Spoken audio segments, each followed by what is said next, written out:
பிரியமானவர்களே, ஆண்டவராகிய இயேசு கிறிஸ்துவின் நாமத்தினாலே உங்கள் யாவரையும் அன்போடு கூட நான் வாழ்த்துகிறேன். ஆண்டவர் கிருபையாய் நமக்கு கொடுத்த இந்த புதிய நாளுக்காக முதலாவது நாம் ஆண்டவருக்கு நன்றி சொல்லுவோம்.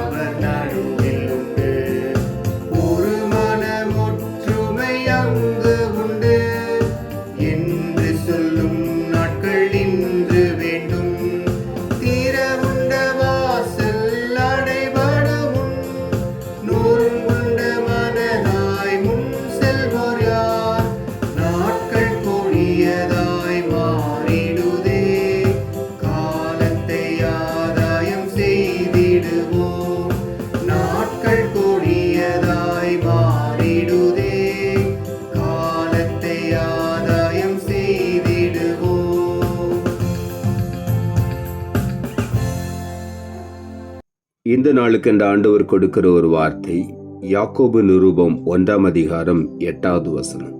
யாக்கோபு 1:8. இரு மனமுள்ளவன் தன் வழிகளிலெல்லாம் நிலை அற்றவனாய் இருக்கிறான். இந்த காலை வேளையில் ஆண்டோடைய வார்த்தை சொல்லுகிறது, நம்முடைய வாழ்க்கையில இரு மனம் இருக்கும் பொழுது நம்முடைய வாழ்க்கை நிலையற்றதாய் மாறிவிடுகிறது. ஒரே மனதோடு கூட ஆண்டவரை மாத்திரம் சார்ந்திருக்கும் பொழுது நம்முடைய வழிகளை ஆண்டவர் வாய்க்க பண்ணுவார். இரு மனம் உள்ளவன் தன் வழிகளில் எல்லாம் நிலையற்றவனாய் இருக்கிறான். எந்த இடத்திலும் நாம் நிலைத்து நின்று ஆசீர்வாதங்களை சுதந்திரித்துக் கொள்ள முடியாது. ஆகவே தான் இந்த காலை வேளையில நமக்கு ஒரு மனம் தேவை.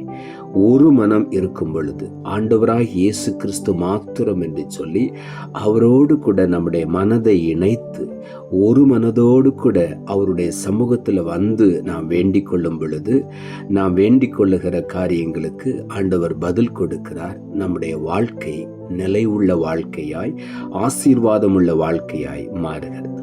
1 ராஜாக்களின் புஸ்தகம் 18ஆம் அதிகாரம் 21வது வசனத்திலே எலியா இப்படியாக சொல்லுகிறார். அப்பொழுது எலியா சகல ஜனத்தண்டைக்கும் வந்து, நீங்கள் எந்த மட்டும் 2 நினைவுகளால் குந்தி குந்தி நடப்பீர்கள்? கர்த்தர் தெய்வமானால் அவரை பின்பற்றுங்கள், பாகால் தெய்வமானால் அவனை பின்பற்றுங்கள் என்றான். ஜனங்கள் பிரதியுத்தரமாக அவனுக்கு ஒன்றும் சொல்லவில்லை. பாகால் தீர்க்கதரிசிகள் 450 பேரை அழைத்து எலியா அவர்கள் மத்தியிலே இந்த வார்த்தையை சொல்லுகிறான். கர்த்தர் தெய்வமானால் கர்த்தரை பின்பற்றுங்கள், பாகால் தெய்வமானால் அவனை பின்பற்றுங்கள். நீங்கள் இரு மனமுள்ளவர்களாய் 2 நினைவுகளினாலே குந்தி குந்தி ஏன் நடக்கிறீர்கள் என்று கேட்கிறார்.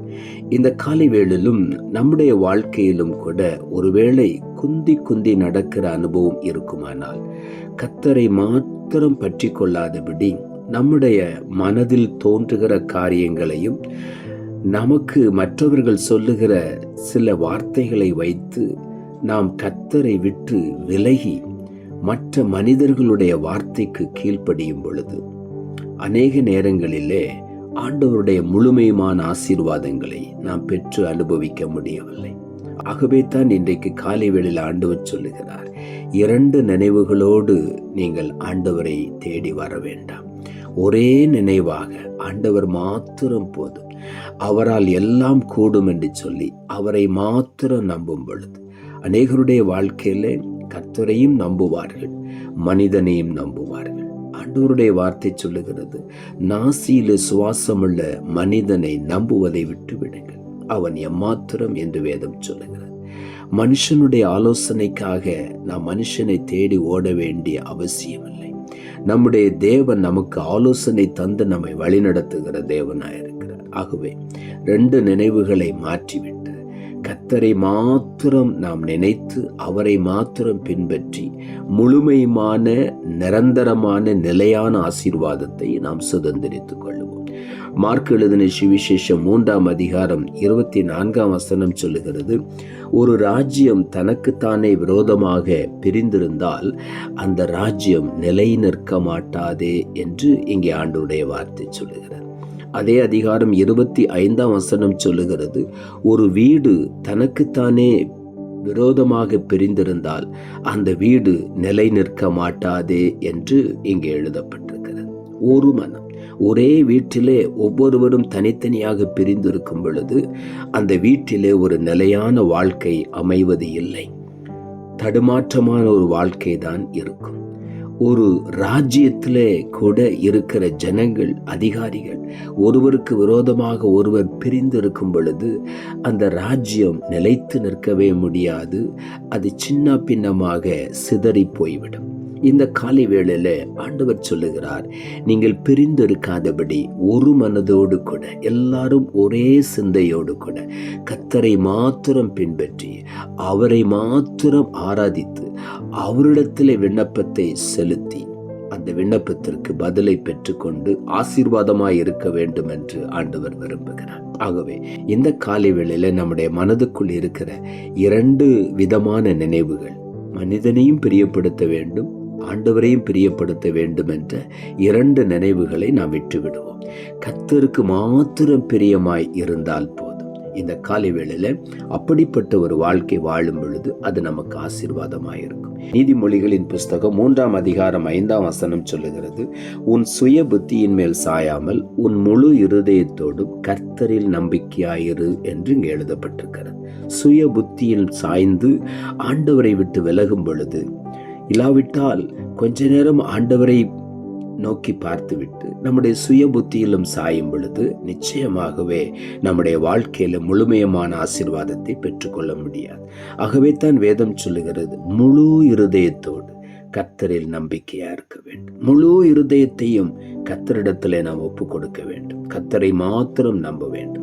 யோவான் எழுதின சுவிசேஷம் 15ஆம் அதிகாரம் 7ஆம் வசனம் சொல்லுகிறது, நீங்கள் என்னிலும் என் வார்த்தைகள் உங்களிலும் நிலைத்திருந்தால் நீங்கள் கேட்டுக்கொள்ளுவது எதுவோ அது உங்களுக்கு செய்யப்படும் என்று ஆண்டவருடைய வார்த்தை சொல்லுகிறது. நீங்கள் என்னில் நிலைத்திருக்க வேண்டும், என் வார்த்தைகள் உங்களில் நிலைத்திருக்க வேண்டும். அப்படி நிலைத்திருக்கும் பொழுது ஒரு நிலையுள்ள வாழ்க்கையை நீங்கள் பெற்றுக்கொள்வீர்கள். நாம் ஆண்டவரையும் பிரியப்படுத்த வேண்டும், அவருடைய வார்த்தையும் கேட்க வேண்டும், மனுஷனுடைய ஆலோசனையும் கேட்க வேண்டும் என்று சொல்லும் பொழுது நிச்சயமாகவே நம்முடைய வாழ்க்கை நிலையற்றதாய் மாறிவிடுகிறது. ஏசாயா தீர்க்கதரிசன புஸ்தகம் 30ஆம் அதிகாரம் 21ஆம் வசனம் சொல்லுகிறது, நீங்கள் வலதுபுறமாய் சாயும் போதும் இடதுபுறமாய் சாயும் போதும் வழி இதுவே, இதிலே நடவுங்கள் என்று உங்களுக்கு பின்னாலே சொல்லும் வார்த்தையை உங்கள் காதுகள் கேட்கும் என்று இங்கே எழுதப்பட்டிருக்கிறது. நாம் அங்கும் இங்கும் சாயாதபடிக்கு ஆண்டவருடைய சத்தத்தை மாத்திரம் கேட்கும் பொழுது அங்கிருந்து ஆண்டவருடைய சத்தம் கேட்கிறது, வழி இதுவே, இதிலே நடவுங்கள் என்று அந்த சத்தம் நமக்கு கேட்கும். அந்த வார்த்தையை நாம் காதுகளில் கேட்டு நடக்கும் பொழுது நாம் நிலையான ஒரு ஆசீர்வாதமான வாழ்க்கையை பெற்றுக்கொள்ள முடியும். ஆகவே இந்த காலை வேளையில இரு மனமுள்ள வாழ்க்கையை விட்டுவிட்டு ஆண்டவருக்கு பிரியமாக இயேசுவை மாத்திரம் பிரியப்படுத்தி அவருக்கு பிரியமான ஒரு வாழ்க்கை, அவரை மாத்திரம் நம்முடைய வாழ்க்கையில முன்வைத்து அவருடைய ஆலோசனையை கேட்டு நாம் வழி நடக்கும் பொழுது ஒரு நிலையுள்ள ஆசீர்வாதத்தை நாம் பெற்றுக்கொள்வோம். ஒரு நிலையான வாழ்க்கையிலே ஆண்டவர் நம்மை நடத்துவார். நிலையான ஆசீர்வாதங்களை பெற்று நாம் சந்தோஷமாய் வாழ முடியும். இருமனமுள்ளவன் தன் வழிகளில் எல்லாம் நிலையற்றவனாய் இருக்கிறான் என்ற வார்த்தையை இந்த காலை வேளையில நாம் கேட்டிருக்கிறோம். அந்த வார்த்தையின்படி நம்முடைய இருமனத்தை மாற்றிவிட்டு 2 நினைவுகளை மாற்றிவிட்டு ஒரே நினைவாக ஆண்டவரை மாத்திரம் பின்பற்றி அவருடைய ஆலோசனையை கேட்டு அவருடைய வழிகளில் நடந்து நிறைவான முழுமையான ஆசீர்வாதங்களை நாம் சுதந்திரித்துக் கொள்வோம். நாம் ஜெபிப்போம். அன்புள்ள ஆண்டவரே, கிருபையாய் கொடுத்த இந்த புதிய நாளுக்காய் மறுபடியும் உமக்கு நன்றி செலுத்துகிறோம். ஆண்டவர் கொடுத்த ஜீவனுள்ள வார்த்தைக்காக நன்றி. இருமனமுள்ளவன் தன் வழிகளெல்லாம் நிலையற்றவனாய் இருக்கிறான் என்ற வார்த்தையை கொடுத்தீர். வசனத்தை கேட்டுக்கொண்டிருக்கிற ஒவ்வொருடைய வாழ்க்கையிலும் 2 நினைவுகளினால் குந்தி குந்தி நடக்கிற அனுபவத்தை விட்டுவிட்டு இரு மனதை விட்டுவிட்டு ஒரு மனதோடு கூட ஆண்டவரை மாத்திரம் பின்பற்றி அவருடைய சத்தத்தை கேட்டு அவருடைய சித்தத்தின்படி நடந்து முழுமையான நன்மைகளையும் ஆசீர்வாதங்களையும் நிலையான வாழ்க்கையும் பெற்று அனுபவிக்க நீர் உதவி செய்யும். தாழ்த்துகிறோம். இரட்சகர் இயேசுவின் நாமத்தில் ஜெபிக்கிறோம் நல்ல பிதாவே, ஆமென்.